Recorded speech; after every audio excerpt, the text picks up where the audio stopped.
കൊല്ലം തേവലക്കര ഹൈസ്കൂളിൽ 8ാം ക്ലാസ് വിദ്യാർത്ഥി മിഥുൻ ഷോക്കേറ്റ് മരിച്ചതിന്റെ ദുഃഖത്തിൽ കേരളം നിൽക്കുമ്പോൾ ജില്ലയിൽ നിന്നുള്ള മന്ത്രി ജെ ചിഞ്ചുറാണിയുടെ സൂംബ ഡാൻസ് വിവാദത്തിൽ CPI എറണാകുളം ജില്ലാ കമ്മിറ്റി സംഘടിപ്പിച്ച വനിതാ സംഗമത്തിലായിരുന്നു മന്ത്രിയുടെ ഡാൻസ്.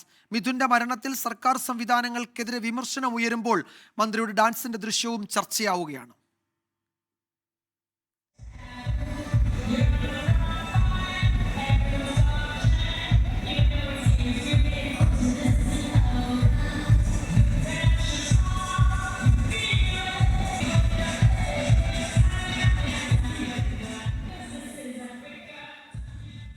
അതേസമയം അപകടത്തിൽ അധ്യാപകർക്ക് വീഴ്ചയില്ല എന്ന് മന്ത്രി ജെ ചിഞ്ചുറാണിയുടെ പ്രതികരണവും ഇതേ പരിപാടിയിൽ തന്നെ ഉണ്ടായി.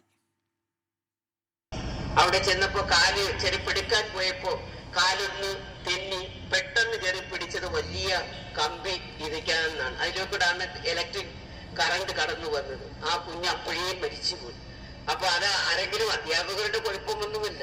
പക്ഷെ നമ്മുടെ കുഞ്ഞുങ്ങൾ കളിച്ച് വീടിന്റെ മുകളിലൊക്കെ ചെന്ന് കയറുമ്പോ ഇത്രയും ആപൽക്കരമായിട്ടുള്ള സംഭവങ്ങൾ ഉണ്ടാകുമോ എന്ന് നമുക്കറിയുമോ? നമ്മളൊക്കെ അന്തിച്ചു പോകുന്ന ഒരു കുഞ്ഞ് രാവിലെ സ്കൂളിൽ ഒരുങ്ങിപ്പോയ കുഞ്ഞാണ്. ആ കുഞ്ഞ് മരിച്ച് തിരിച്ചു വരുന്നൊരവസ്ഥ. ഒരുപക്ഷെ നമുക്ക് അധ്യാപകരെ നമുക്ക് കുറ്റം പറയാൻ പറ്റില്ല. നമ്മുടെ കുഞ്ഞുങ്ങൾ അവിടെ കയറരുതെന്ന് സഹപാഠികൾ പറഞ്ഞിട്ട് പോലും അവൻ അതിനകത്ത് വലിച്ചു കയറി എന്നുള്ളതാണ് നമുക്കറിയുവാൻ. അങ്ങനെയുള്ള നിരന്തര സംഭവങ്ങളാണ്